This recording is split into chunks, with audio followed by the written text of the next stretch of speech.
Hi, welcome to this coaching minute. I have a great friend. His name is Steve, and he's the most supportive person I know. I mean, he will just help anybody and everybody and has so much patience with them when they're struggling. And yet he doesn't share that same patience with himself. He's very self-critical. I think a lot of us are like that. I see it a lot in my coaching practice with my clients where they show up and they're super hard on themselves. Self-compassion is really about being able to be gentle with ourselves when we're not quite at our best. Sometimes it can be really helpful to be connected to other people, to get that reinforcement that you're okay and that you're still loved, you're valued. Maybe it's not as bad as it feels. Sometimes people even share a similar experience and we feel like we're not alone. And the other thing about self-compassion is the ability to really be mindful of the balance so that our emotions aren't bottled up, but they're also not overinflated. Self-compassion really starts with being in the moment and recognizing that suffering in life is inevitable. It's going to happen.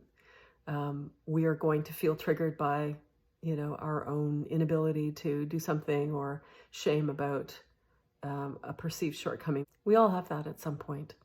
So it's important to accept our humanity, not hold ourselves to some absolutely unreasonable expectation.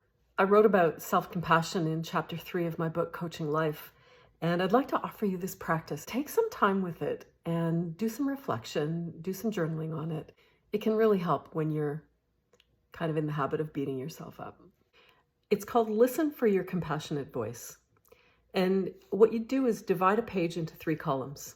And the first column has the judgmental message. And this is the thing that typically, you'll tell yourself. You'll be able to recognize it because the language is very judgmental in nature. The middle column is how it makes me feel. When I listen to that message that I'm telling myself, how does it make me feel? And then the third column is compassion needed. And what that is about is in that moment where that judgmental message is coming in and I'm feeling what I'm feeling, what do I most need to hear in that moment that's from a compassionate place? So try that practice and see if it helps you be more compassionate to yourself. Have a great day.